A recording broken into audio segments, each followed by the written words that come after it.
Pois bem, bom dia a todos.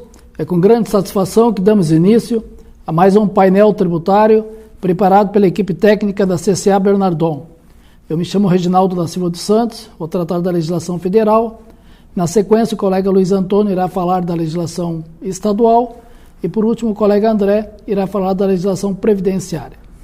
Tocante à legislação federal, o primeiro assunto que a gente traz para apresentar aos senhores diz respeito à Instrução Normativa de número 2132, de 24 de fevereiro de 2023, que ela disciplina as regras para a adoção antecipada das novas normas de preço de apuração do preço de transferência, adoção antecipada para o ano calendário 2023. Isto porque a aplicação normal prevista na medida provisória 1152 de 2022 seria somente para 2024. Mas aquelas pessoas jurídicas que já pretendam aplicar essas novas regras a partir do ano calendário 2023, elas podem fazê-lo por opção. E a Receita Federal, então, agora, através da Instrução Normativa 2132, disciplina como será feita essa antecipação dessas regras. Em primeiro lugar, o contribuinte que assim desejar, eles deverão abrir um processo digital no portal ECAC, certo? E na abertura desse processo, vão fazer a juntada do anexo único da Instrução Normativa 2132, que é o termo de opção, onde ele adere de forma irretratável à opção pela antecipação das regras. Essa abertura desse processo digital, ela só poderá ser feita no período entre 1º a 30 de setembro de 2023. Então, é somente nesse período, nesse intervalo, nessa janela aí, que os contribuintes vão poder ir lá e fazer a adesão pela antecipação das novas regras de preço de transferência. Então, essa é a primeira notícia.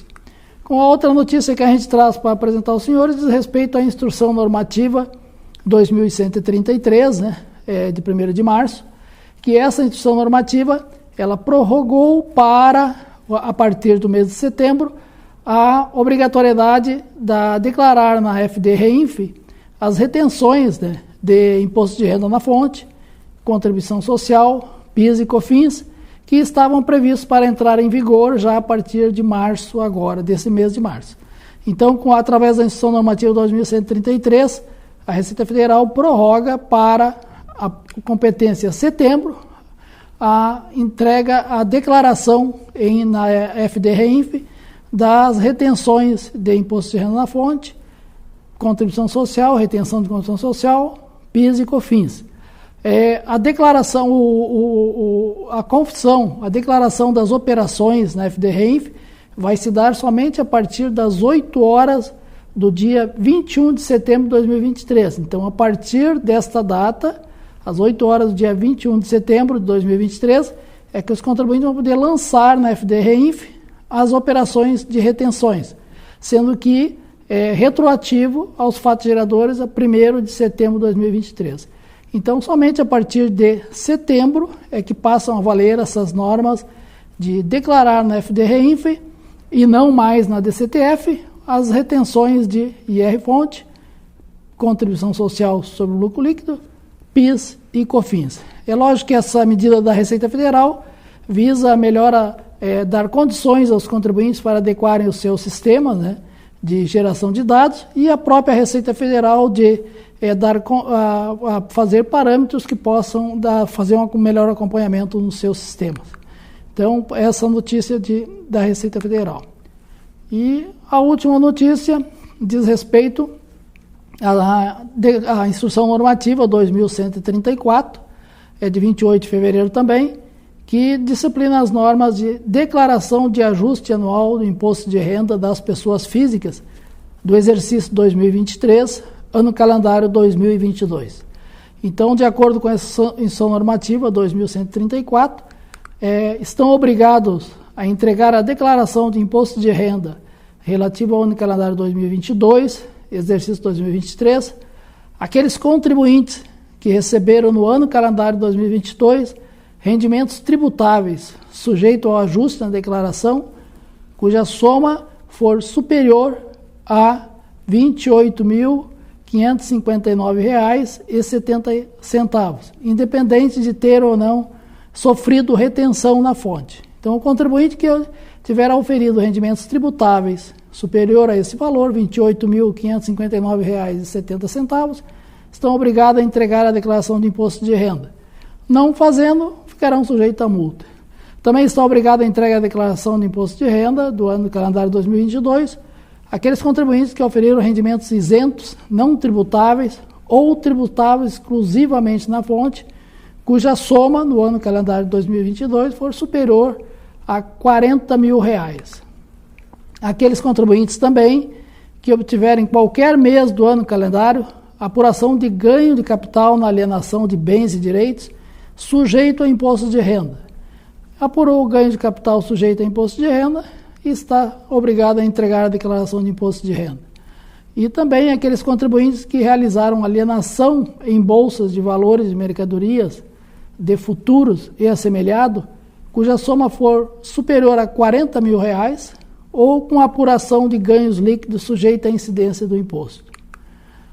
Com relação aos contribuintes que exercem atividade rural, pessoa física, está obrigado a entregar a declaração de imposto de renda, de ajuste, aqueles contribuintes que auferiram receita bruta no ano calendário 2022 superior a R$ 142.798,50, ou aqueles que pretendam, no ano calendário 2022, compensar prejuízos de anos calendários anteriores ou prejuízo do próprio ano calendário de 2022.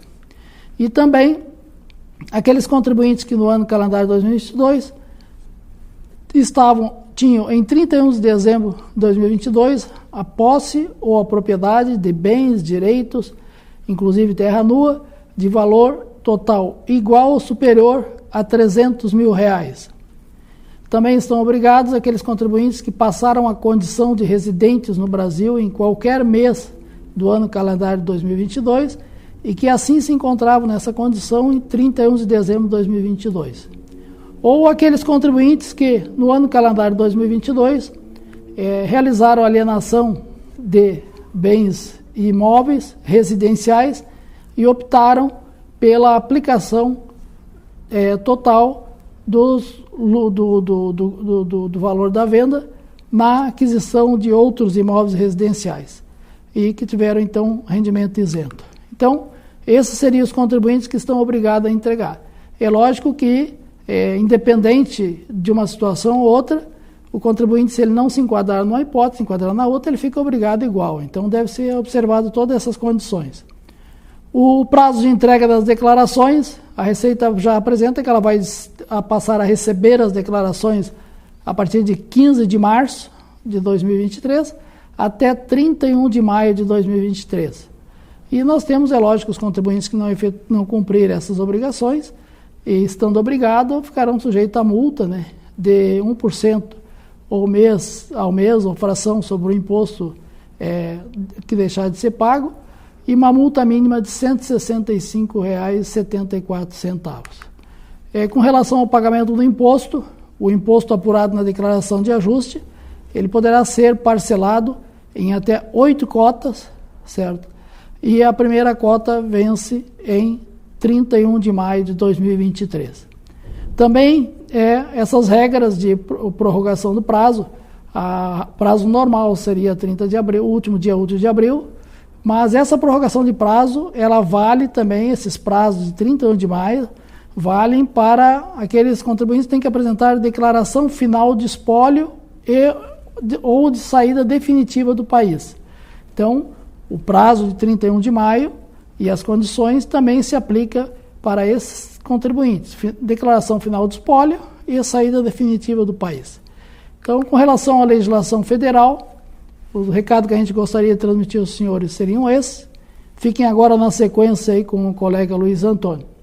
Nos encontramos no próximo painel tributário. Um abraço a todos e até lá.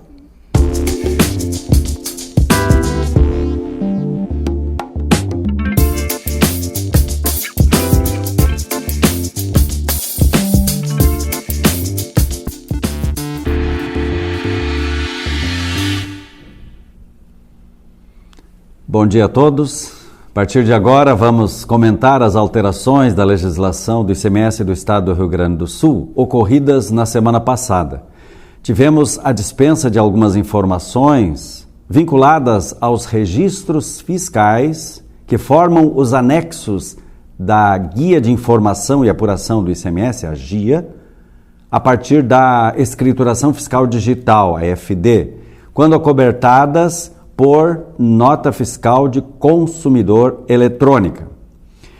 Com isso, a Receita Estadual dispensa desde 1º de março de 2023 algumas informações transmitidas pelos contribuintes gaúchos com base na Instrução Normativa 11, publicada agora no dia 27 de fevereiro, que exigem grande volume de registros e tempo de processamentos dos equipamentos utilizados pelos contribuintes para atender às determinações da geração dos informativos fiscais, e trata-se da dispensa da apresentação dos registros de detalhamento das saídas isentas, das saídas não tributadas, das saídas diferidas, suspensas ou tributadas anteriormente por substituição tributária na escrituração fiscal digital do ICMS/IPI, a EFD, quando relativos a operações documentadas por nota fiscal de consumidor eletrônica. De acordo com a notícia publicada no site da Secretaria da Fazenda do Estado do Rio Grande do Sul, no dia 28 de fevereiro, essa alteração tem por objetivo reduzir o tempo de processamento da escrituração fiscal digital em operações realizadas com nota fiscal de consumidor eletrônica. A dispensa vem beneficiar especialmente os comerciantes varejistas que demandam muito tempo para gerar as informações que a Secretaria da Fazenda já possui, pois todas as notas fiscais de consumidor eletrônica são autorizadas e mantidas na sua integralidade na base de dados do sistema da Receita Estadual. A exemplo da dispensa dos registros adotadas agora pela fiscalização estadual, muitas outras obrigações acessórias que hoje são exigidas dos contribuintes gaúchos e demandam demasiado tempo para serem geradas, conferidas, inclusive para resolver as inúmeras validações antes de serem transmitidas para a Secretaria da Fazenda e que representam alto custo administrativo para os contribuintes de todos os segmentos. Estes poderiam também ser dispensados ou simplificados, facilitando assim a vida de quem atua na área fiscal e na área contábil das empresas gaúchas. Também tivemos notícia de mais uma autorregularização disponibilizada pela Fazenda Estadual. No dia 2 de março de 2023, a Cefaz iniciou mais um programa de autorregularização relativo à utilização de créditos fiscais de ICMS em montantes superiores aos destacados nas respectivas notas fiscais eletrônicas. Por meio de cruzamento eletrônico de dados disponibilizados na base do sistema da Receita Estadual, no período compreendido entre 1º de março de 2018 e 31 de dezembro de 2022, foram identificadas, então, diversos valores de crédito de ICMS informados na escrituração fiscal digital e respectiva GIA, correspondente ao período, e destacados nas respectivas notas fiscais eletrônicas. Desta forma, por meio desse programa de autorregularização, a Receita Estadual oportuniza aos contribuintes a regularização das pendências até 28 de abril de 2023, efetuando o recolhimento do valor devido. Persistindo as diferenças ou divergências constatadas pelo fisco, o contribuinte ficará, então, sujeito à abertura de procedimento de ação fiscal com imposição de multa correspondente. A outra alteração diz respeito às instruções sobre emissão de nota fiscal em operação com rochas ornamentais. Temos aqui no estado do Rio Grande do Sul algumas cidades que são caracterizadas por uma economia vinculada à extração, beneficiamento e venda por dentro e por fora do estado do Rio Grande do Sul em relação a rochas ornamentais. Além das demais informações na nota fiscal eletrônica, a Instrução Normativa 13, agora do dia 27 de fevereiro, determina que nas saídas promovidas por industrializador de rocha ornamental, além dos demais requisitos, a nota fiscal eletrônica deverá ter, no campo descrição do produto ou serviço, sequencialmente, as seguintes indicações: o tipo de material rochoso, a cor predominante, o nome atribuído à variedade e a espessura expressa em centímetros. Além dessas, outras informações são exigidas na Instrução Normativa 45, que é aquela que orienta de modo geral os contribuintes e o próprio fisco, como aquelas informações adicionais de interesse do fisco na nota fiscal eletrônica, como o número da guia de utilização ou da portaria da lavra, concedido pelo órgão federal competente por meio de expressão portaria de lavra ou guia de utilização, indicando o número do referido processo. Com isso, salientamos a importância de observar as regras específicas para as atividades dos contribuintes, conforme prevê a legislação regulamentar e normativa estadual. Por último, foi publicada nova relação de distribuidores hospitalares para fins de dispensa da tributação do ICMS e subvenção tributária, nos termos da Instrução Normativa 14, agora do dia 1º de março. Os contribuintes que comercializam produtos farmacêuticos devem observar o anexo desta Instrução Normativa 14 para fins de verificar a correta tributação do ICMS e a possível dispensa do débito de responsabilidade por substituição tributária. Então, por hora, eram essas as informações da área fiscal, especificamente em relação ao ICMS, que gostaríamos de transmitir aos senhores. A seguir, o colega André irá comentar as alterações da área previdenciária. Um bom dia, uma ótima semana a todos e até o próximo painel tributário da CCA.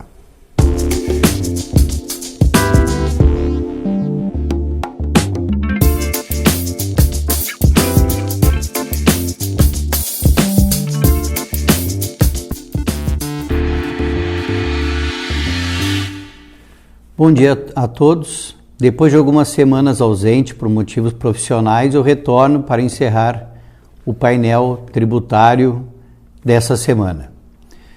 Recentemente, a Receita Federal encaminhou aos contribuintes, via Caixa Postal do ECAC, mensagem eletrônica informando sobre a necessidade de transmitir eventuais DCTF-Web que estiverem em situação em andamento. A cada novo encerramento mensal do E-Social e da FDRINF, realizado pelos próprios contribuintes, é gerada uma nova DCTF-Web na situação em andamento, que deve ser transmitida mesmo que não tenha havido mudança nos valores confessados. A transmissão é obrigatória e garante a integridade entre os dados informados no E-Social, EFD-REINF e DCTF-Web. A falta de transmissão poderá impedir a emissão da certidão negativa de débitos. Sendo necessário, para regularizar a situação, basta o contribuinte acessar o serviço relativo à DCTF-Web no portal do ECAC e transmitir todas as declarações que estão na situação em andamento. Para as declarações originais que porventura foram transmitidas após o prazo legal, haverá lançamento automático de multas pelo atraso na entrega. E a Receita Federal alerta também que não serão lançadas multas para declarações retificadoras. Contribuintes que já tenham efetuado o pagamento do DARF e não identificarem alterações nos valores declarados, não precisam realizar novo pagamento. Os sistemas da Receita Federal alocarão o pagamento ao débito de forma automática. Também no final do mês passado, a Caixa Econômica Federal divulgou a versão número 21 do Manual de Movimentação da Conta Vinculada do FGTS, que disciplina a movimentação das contas vinculadas do FGTS para os trabalhadores, diretores não empregados e dependentes. A nova versão prevê a movimentação da conta vinculada do FGTS nos casos de transtorno de espectro autista e microcefalia. O Manual de Movimentação da Conta Vinculada do FGTS já se encontra disponível no site da Caixa para download.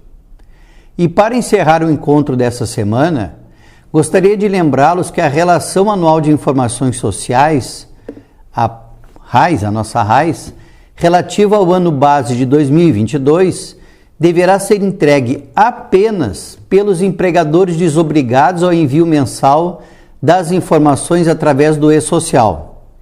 Isso significa que somente os empregadores do Grupo 4 do e-social, composto pelos órgãos públicos e organizações internacionais, ainda estão obrigados à entrega da RAIS, posto que todos os demais empregadores, abrangidos nos grupos 1, 2 e 3 do cronograma de implantação do e-social, estão dispensados. Com essas informações, concluímos o painel tributário da CCA Bernardon de hoje. Desejamos a todos uma ótima semana.